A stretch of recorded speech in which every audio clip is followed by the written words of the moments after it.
Good morning po sa inyo lahat. Isa pang maliyugto na ating daily Bible blessings. Pamagat po na ating aralin ngayong umaga ay, solusyon ba ang karahasan?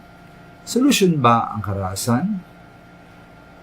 At yung mga minamahal, makikita natin sa maraming pelikulang Ingles na isang malimit na paniniwala ukol sa paglutas ng mga problema at pag-resolve ng mga alitan ay ang paggamit ng puwersa at karahasan o violence. May problema, kaalitan, banatan mo siya. Kaya marami po sa mga artista, lalo ng mga action stars, ay parang may lisensyang lutasin ang problema o alitan sa isang simpleng paraan. Banatan, iligpit ang gumagawa ng problema. May pasamahan pa ito ng mga mararas na mga laro o computer games. Kaya hindi ka taka-taka naging marahas ang ating mga kabataan. Kaya nagkaroon po ng mga bullying, di po ba? Ganoon din ang mga adults tulad ng road rage.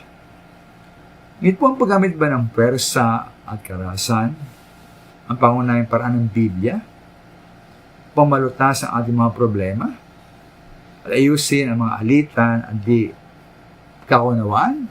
Hindi po.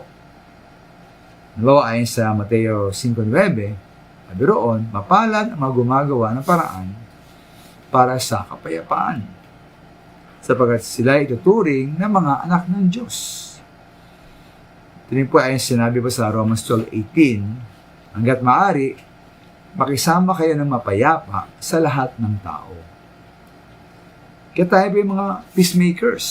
At bilang mga peacemakers, dapat nga nating iwasan ang anumang alitan at sa halip sikaping makasundo ang lahat. Kung maaari lang. Ay nga sa unang bagay ng Hebrews chapter 12 verse 14, sikapin ninyong makasundo ang lahat. Kaya may natin pong iwasan natin ang away, ang gulo at di pagkaunawan.